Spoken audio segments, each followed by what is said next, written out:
Victoria clinked her champagne glass, looked directly at me, and said, "Before we welcome you into our family tomorrow, sign this. We won't have a gold digger claiming what our ancestors built." 40 guests watched her slide a leather-bound prenup across the white tablecloth toward me. My hands were steady. My chest wasn't. I looked at Julian, my fiancé, the man I was supposed to marry in 18 hours. He looked at the tablecloth, not at me. At the tablecloth, but I opened that document. Because I've spent 12 years reading financial disclosures for a living, and when someone puts 60 pages in front of me with witnesses watching, my instinct isn't to cry. It's to read. What I found stapled to the back of Victoria's prenup told me something she clearly never intended anyone in that room to know. Her family wasn't protecting its wealth from me. It was surviving on mine. The prenup Victoria slid across that tablecloth wasn't the first cruelty of the evening. It wasn't even the fifth. I arrived at the restaurant at 7:15. Private dining room, second floor. Crystal chandeliers, white orchids on every surface, place cards written in hand calligraphy. Victoria had chosen every detail: the menu, the flowers, the wine, the seating chart. Especially the seating chart. My side of the guest list, 4 people. Julian's side, 39. I was seated at the far end of a long U-shaped table, physically separated from Julian by 11 chairs and his entire extended family, and next to my place setting, an empty chair. That chair was supposed to be Maya's, my best friend, my maid of honor, the one person in the room who would have stood up for me without hesitation. Her name wasn't on any place card. I asked Julian. He said it was a printing error. I looked at Victoria. She was watching me notice the empty chair with the smallest smile I've ever seen on a human face. That was the first message of the evening. "You're alone here." Across the room, near the bar, I noticed Victoria whispering with a man in a gray suit I didn't recognize. He had a leather briefcase open on a cocktail table. I didn't know yet what was inside it, but I should tell you who Victoria thought I was, because that's the only reason any of this worked. I grew up in a 2-bedroom apartment, above a dry cleaner in Bridgeport. My mother cleaned houses. My father left when I was 6. When my mother died, I was 19. She left me $340 in a savings account and a handwritten note that said, "Be so good they have to respect you. And if they don't, be so prepared they can't hurt you." I paid for college myself. I worked 3 jobs. I never talked about money, not because I was ashamed of having none, but because my mother taught me that money spoken loudly attracts people who only hear the number. Victoria never asked about my career. She'd already decided what I was worth. She was about to announce that decision to 40 people with a prenup and a champagne glass. Julian was the reason I stayed as long as I did. When it was just the 2 of us, dinner at home, Sunday mornings, long drives with nowhere to be, he was warm, thoughtful, present. He made me feel chosen, but around his family something shifted. He became smaller, quieter, agreeable in a way that made my chest tight. Victoria would introduce me to her friends as Julian's guest, and he wouldn't correct her. She once asked if my dress was from last season in front of a room full of people, and Julian's response was a sentence I'd hear dozens of times over 2 years. That's just how she is. That's just how she is. A permission slip for every insult, every exclusion, every dinner where I was seated at the far end and treated like a footnote in someone else's family. He was about to say something worse. 4 words that would end everything between us. What Victoria didn't know, what Julian didn't fully know, was what I actually did for a living. I wasn't a mid-level analyst at a small firm. I was a founding partner at a private investment fund I'd built from the ground up, starting at 29 with borrowed office space and a business plan I'd written on my mother's kitchen table. By 35, my fund specialized in distressed debt, companies in financial trouble that needed emergency capital to survive. I kept a low profile, no industry press, no social media announcements. Not because I was hiding, because I'd learned early that the people who announce their power are usually the ones who don't have any. 2 weeks before this dinner, a default notice crossed my desk. A holding company called Vance Holdings LLC. Emergency restructure. Hidden fraud. I assigned it to my team. It was business. I didn't connect it to Julian's family. Not yet, but I'm getting ahead of myself. The prenup hadn't arrived yet. And Victoria still had a dinner to ruin. The first course arrived at 7:45. Lobster bisque in gold-rimmed bowls. The waiter placed mine carefully, met my eyes, and said, "Enjoy, ma'am." He was the first person to speak directly to me in 20 minutes. Victoria worked the room. She introduced me to guests one by one. And each introduction was a controlled demolition. To a real estate investor with a Patek Philippe and a permanent tan. This is Julian's companion. She does something with numbers. Small firm. To a socialite whose earrings probably cost more than my first car. Elena comes from a very simple background. We admire her resilience. She said resilience, the way most people say rash. To a retired judge seated near the center of the table. She's very quiet. We're working on that. I smiled through everyone. Not because I didn't feel them. I felt each one land like a thumbtack pressed slowly into skin. But because I'd spent 12 years in rooms full of people who underestimated me. And the first thing you learn in distressed debt is that the person who reacts first loses. Victoria was still testing me. She didn't realize she was warming me up for the main event, the one hiding inside that leather briefcase by the bar. The second course came. Seared scallops. Richard stood up, straightened his tie, and raised his glass. To the Whitmore name, he said. To the Whitmore legacy. To the Whitmore future. 40 guests raised their glasses. My name was not mentioned once. Not as Julian's fiancé. Not as a future Whitmore. Not as anyone. I was seated 12 feet from the man I was supposed to marry in 18 hours, and his father had just toasted the family's future as if I wasn't in the room. Julian caught my eye during the toast. He mouthed something that looked like, "I'll fix it later." Later. Always later. Julian's idea of support was a whispered promise he never intended to keep while the moment was still happening. During that toast, I watched the man in the gray suit hand Richard a leather folder under the table. Richard slipped it beneath his napkin without looking down. I noticed the thickness of it, 60 pages, maybe 70, bound, brass clasped, prepared well before tonight. Whatever was in that folder, it wasn't a toast. The third course was sea bass. That's when Victoria's nephew, early 30s, loud, 3 glasses of Barolo passed careful, leaned across the table and said what everyone was apparently thinking. "So, is there a prenup?" He grinned. "There should definitely be a prenup." Victoria's side of the table laughed. Someone clinked a fork against a glass. The socialite smiled behind her napkin. Even the retired judge smirked. I watched Victoria. She didn't laugh. She nodded. A small, deliberate nod directed at her nephew. The kind of nod you give someone who has delivered their line on cue. The joke wasn't a joke. It was a trial run. She was gauging the room, testing whether the audience would support what was coming next. Whether I'd flinch, I didn't flinch.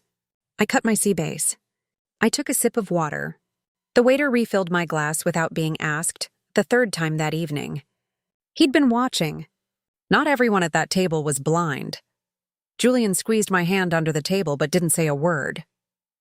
Squeezing my hand was Julian's version of solidarity. Contact without commitment. Warmth without risk. Then Victoria locked eyes with the gray suit lawyer across the room. He reached for his briefcase. She straightened her shoulders. Richard set down his fork and placed both hands flat on the table. I remember thinking, here it comes. The room went quiet before Victoria even stood up. She had that effect, the kind of silence that money buys when it's been buying for 3 generations. She reached for her champagne glass, held it at the precise height where light caught the crystal, and tapped it once with her ring. "Before we go any further this evening," Victoria said, her voice clear, practiced, almost rehearsed, I want to take a moment to talk about what it means to become a Whitmore. She paused. Let the name fill the room. Marriage is a beautiful thing, but it is also a legal arrangement, a financial arrangement. And when a family like ours, a family that has built something meaningful over generations, opens its doors to someone new, we have a responsibility. Not just to the person joining us, but to everyone who built what we're sharing. The gray suit lawyer stepped forward. He placed the leather-bound folder on the table in front of Victoria. She opened it and removed the document, thick, monogrammed, bound with a brass clasp. She'd had it prepared like a gift. She'd had it prepared like a sentence. Victoria slid it across the white tablecloth toward me. It stopped 6 inches from my water glass, right next to the empty chair where Maya should have been sitting. Before we welcome you into our family tomorrow, she said. Sign this. She let the sentence breathe. Then she delivered the rest. We won't have a gold digger claiming what our ancestors built. The room fractured. Some guests inhaled sharply. A woman near the middle of the table pressed her hand to her collarbone. Victoria's nephew grinned. Mission accomplished. The retired judge looked at his plate. The socialite with the expensive earrings set down her champagne as though the evening had become something she hadn't dressed for. I sat still. A 60-page prenuptial agreement in front of me. A room full of strangers watching. And the man I loved sitting 11 chairs away, looking at the tablecloth instead of looking at me. I turned to Julian. This was the moment. The only moment that mattered more than any document, any clause, any financial disclosure. This was the moment I needed my fiancé to stand up and say, "That's enough, Mother." He didn't. Julian looked at the table. He looked at his mother. He looked at his hands. Then he leaned toward me, close enough that only I could hear, and whispered 4 words that ended everything. Just sign it, Elena. He added more, as if volume could soften what he'd said. It's no big deal. Don't make a scene in front of my parents' friends. Don't make a scene. As if his mother hadn't just called me a gold digger in front of 43 people. As if the scene hadn't already been made. By them? For them? Against me? That whisper was the answer I'd been afraid to hear for 2 years. Julian wasn't going to choose me. He was never going to choose me. He'd been choosing comfort over courage his entire life, and I was the latest thing he was willing to sacrifice to keep it. Something settled inside me. Not rage, not sadness, clarity. I turned back to the prenup. I opened it. Victoria leaned forward. You don't need to read it, dear. Just sign the last page. I didn't look up. I read everything I sign. The room was uncomfortably, impossibly silent. 43 people watching a woman read a legal document at a dinner table while the ice in their water glasses melted. Some shifted in their seats.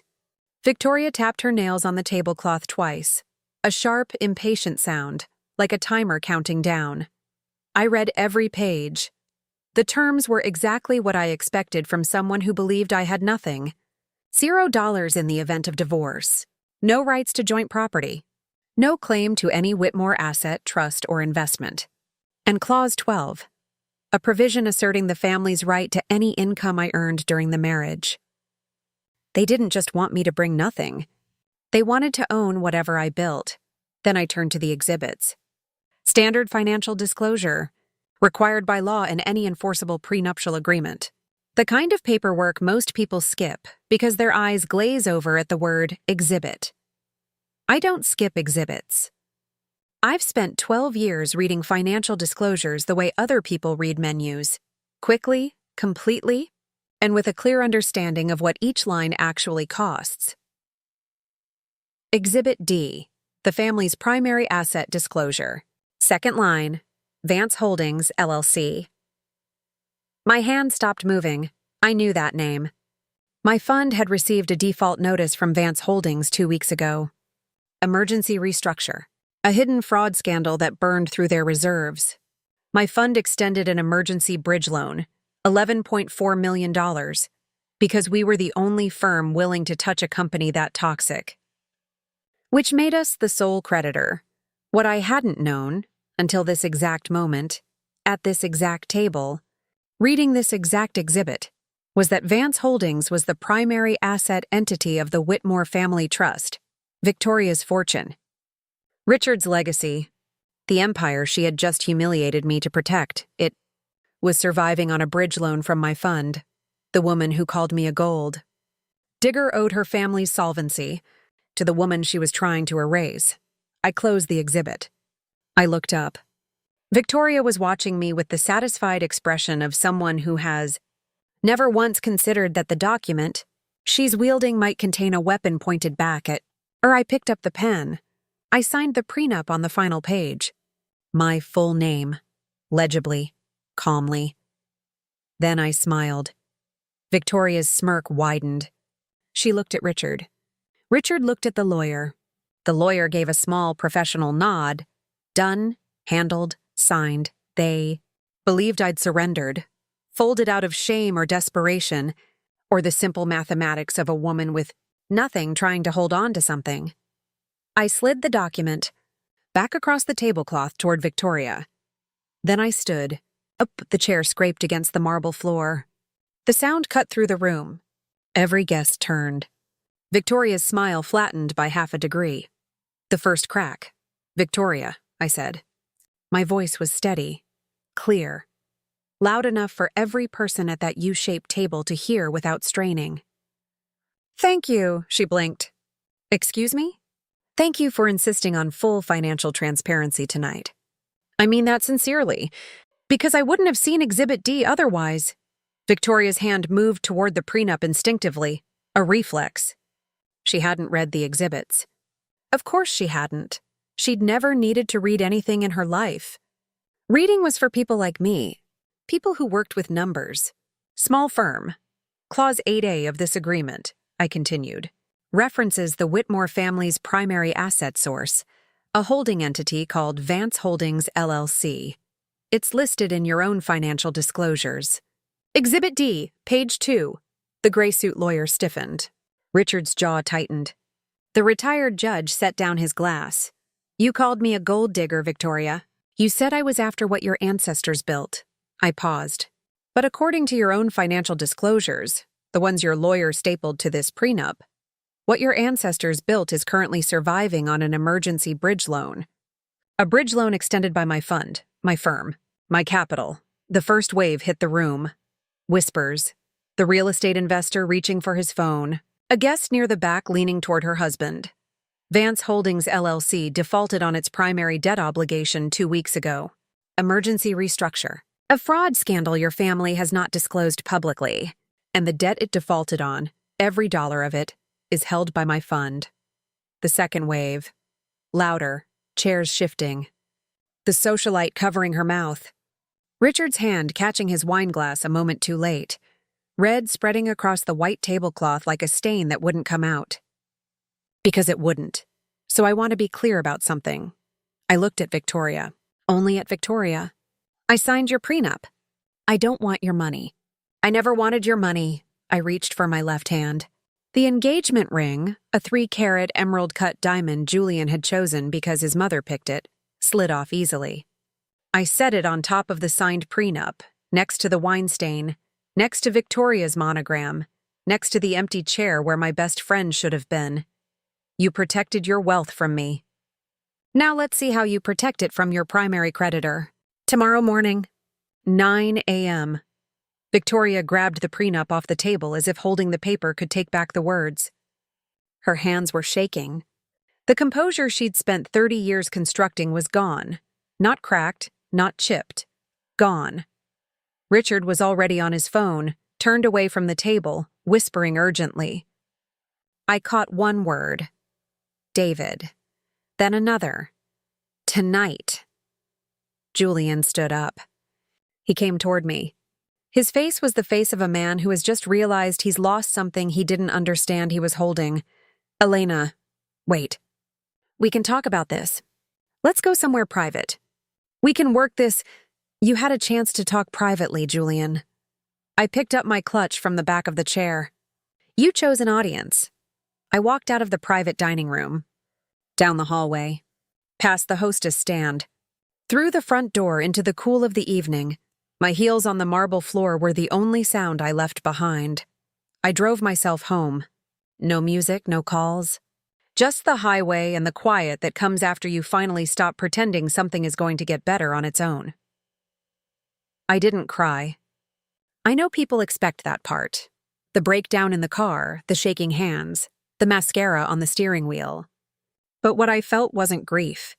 It was the strange, hollow relief of a woman who had been holding her breath for 2 years and had finally, completely exhaled. When I got home, I opened my laptop. I removed myself from the Whitmore family group chat before they could shape a single sentence about what happened. Then I blocked Julian's number. Not out of anger. Out of the kind of clarity that only arrives when someone finally says out loud what they've been whispering for years. I found out what happened next from Leah, my bridesmaid, the only friend Victoria hadn't managed to erase from the guest list. Leah forwarded me screenshots from the family group chat. Victoria, 11:32 p.m. She's lying. She's unstable. Disregard everything she said, Richard. 11:34 p.m.